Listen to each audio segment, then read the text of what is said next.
Hi friends, मी गौरी बालीकर. तर तुमचं स्वागत आहे माझ्या आजच्या यूट्यूब चॅनलमध्ये. तर मी आज ब्लाऊजला परफेक्ट फिटिंग कशी करायची ते एकदम सोप्या पद्धतीमध्ये सांगणार आहे. म्हणजेच जर आपला दंडघेरा हा कमी असला आणि छातीची साईज ही जास्त असली तर त्यासाठी सुद्धा आपली फिटिंग ही सरळ येत असते. तर अशा पद्धतीने आपण फिटिंग करणार आहे. त्याआधी मी पूर्ण हे ब्लाऊज मागचा पुढचा पार्ट व्यवस्थित असं जोडून घेतला आहे. त्यानंतर मी बाही पण व्यवस्थित अशी तयार करून घेतली आहे. त्यानंतर ती बाही आपण व्यवस्थित अशी सेंटरला जोडून घेणार आहोत. तर अशा पद्धतीने मी ज्या बाजूने फ्रंटची मार्किंग केली आहे तिथे आपण कटोरीच्या बाजूने व्यवस्थित अशी बाही ही जोडून घेणार आहोत. त्यानंतर आपण बाही ही व्यवस्थित अशी शोल्डरच्या सेंटरला ठेवून आणि बाहीचा पण सेंटर आपण बाही कटिंग करताना काढत असतो. तर अशा दोन्ही पण सेंटर एकमेकावरती ठेवून आपण तिथे अर्ध्या इंचावर व्यवस्थित अशी हळूहळू टिप मारून घेणार आहे. अशा पद्धतीने खालचा पार्ट आणि बाहीचा पार्ट हे दोन्ही पार्ट व्यवस्थित असे एकमेकावरती ठेवून आपण त्यावरती टिप मारून घेणार आहोत. अशा पद्धतीने आपण दोन्ही बाजूने व्यवस्थित अशी टिप मारून घेणार आहे. आणि बाही पण कटिंगची पण व्हिडिओ मी आपल्या चॅनलवर अपलोड केलेला आहे, तो पण तुम्ही नक्की पहा. अशा पद्धतीने बाही कटिंग केली की बाही पण कमी पडत नाही. तर अशा पद्धतीने आपली एका बाजूची बाही ही जॉईंट झाली आहे. तर आपण परत शोल्डरच्या सेंटरवरती मशीनचा दाब ठेवून पुढच्या बाजूने पण आपण व्यवस्थित अशी बाही जोडून घेणार आहोत.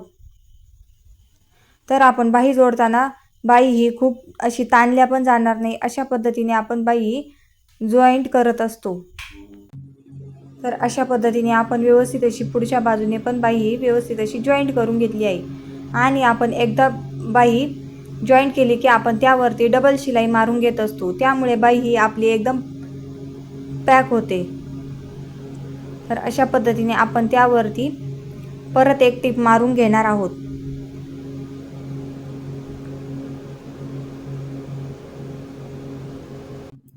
अशा पद्धतीने बाही जोडली की आपली ब्लाऊजची फिटिंग पण एकदम व्यवस्थित येत असते. तर अशा पद्धतीने आपण एका बाजूची बाही ही व्यवस्थित अशी जोडून घेतली आहे. त्यानंतर आपण दुसऱ्या बाजूची बाही पण व्यवस्थित अशी जोडून घेणार आहोत.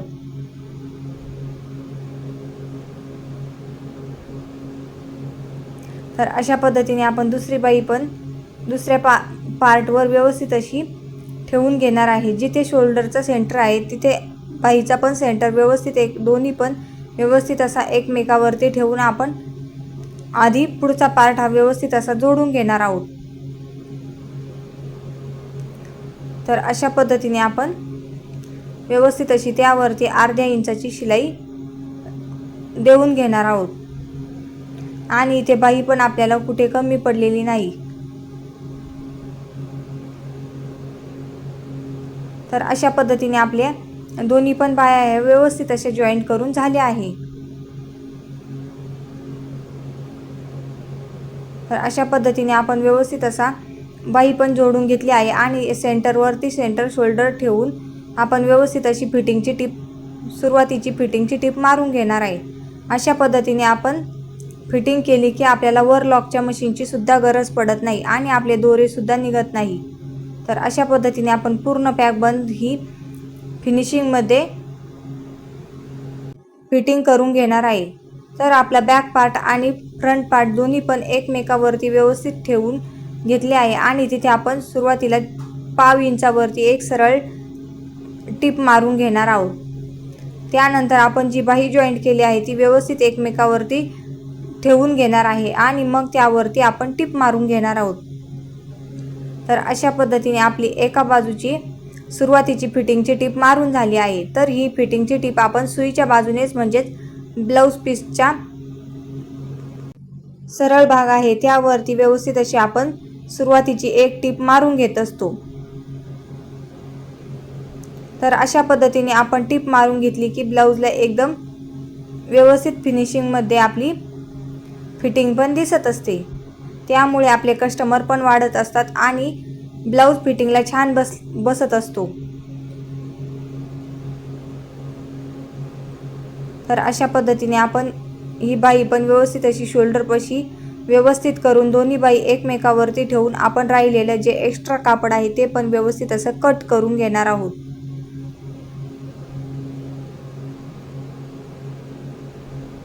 अशा पद्धतीने आपण दोन्ही पण बाजूनी टिप मारून घेतली आहे आणि जे राहिलेलं एक्स्ट्रा कापड आहे ते पण आपण कट करून टाकणार आहोत।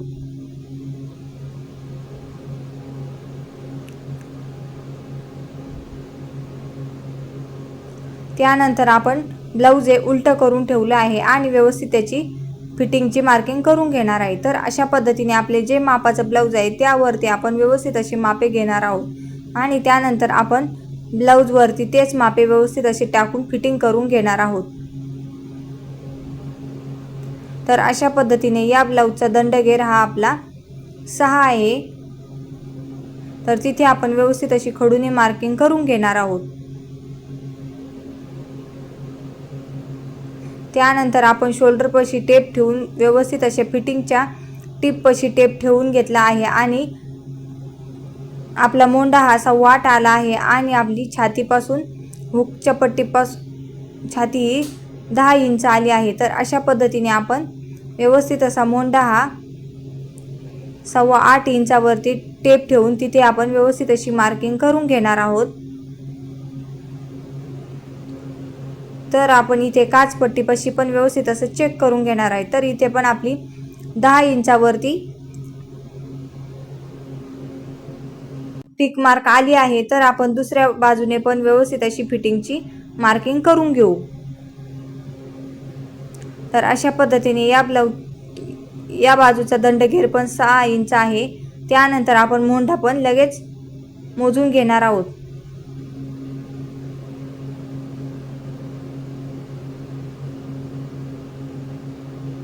तर अशा पद्धतीने या साईडचा मोंढा पण आपला 8.25 इंच आहे आणि छाती ही आपली 9.25 इंच आहे। तर अशा पद्धतीने आपण टेप ठेवून व्यवस्थित अशी मार्किंग करून घेणार आहे। त्यानंतर आपण व्यवस्थित असं कंबर मोजून घेणार आहे। तर आपले हे दोन्ही ब्लाऊज एकमेकावरती ठेवून घेणार आहोत। तर आपले या ब्लाऊजचे कमरेची बाजू ही जास्त आहे तर त्यावरती आपण टेप ठेवून त्याचा चौथा भाग काढून घेणार आहे। म्हणजे त्याचा चौथा भाग जो येईल त्याचे एक बाजूने आपण व्यवस्थित अशी टिक मार्क करून घेणार आहे। तर या ठिकाणी आपले 2.5 इंच एक्स्ट्रा मार्जिन आला आहे। तर त्यावरती आपण खडूने टिक मार्क करून घेणार आहोत। त्यानंतर मी एक सरळ लाईन मारून घेणार आहे। तर अशा पद्धतीने आपली फिटिंगची टिप मारून घेणार आहोत।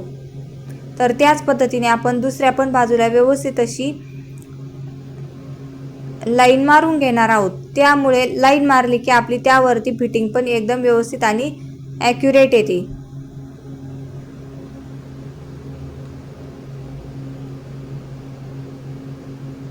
तर अशा पद्धतीने आपली फिटिंगची लाईन मारून झाली आहे। त्यावरती आपण व्यवस्थित अशी टिप मारून घेणार आहोत। अशा पद्धतीने आपण फिटिंग करताना कमरेच्या बाजूने तिथे डबल टिप मारून घेत असतो म्हणजे आपलं ब्लाऊज हे उसवलं जात नाही। तर अशा पद्धतीने आपण फिटिंग करून घेत असतो।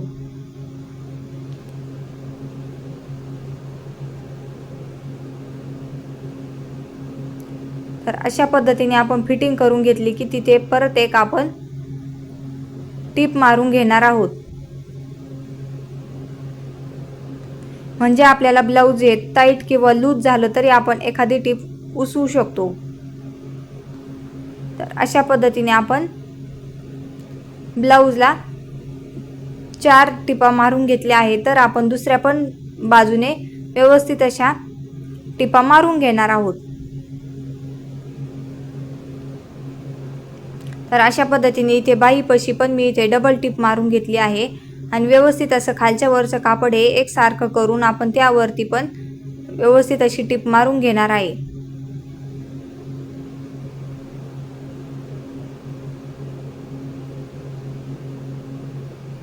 अशा पद्धतीने आपण फिटिंग करताना मार्जिन पण एक्स्ट्रा सोडत असतो, त्याचा पण आपल्याला पुढे खूप फायदा होतो। तर अशा पद्धतीने आपली दोन्ही बाजूची फिटिंग ही व्यवस्थित झाली आहे। तर ब्लाऊज हे आपण सरळ करून पाहू।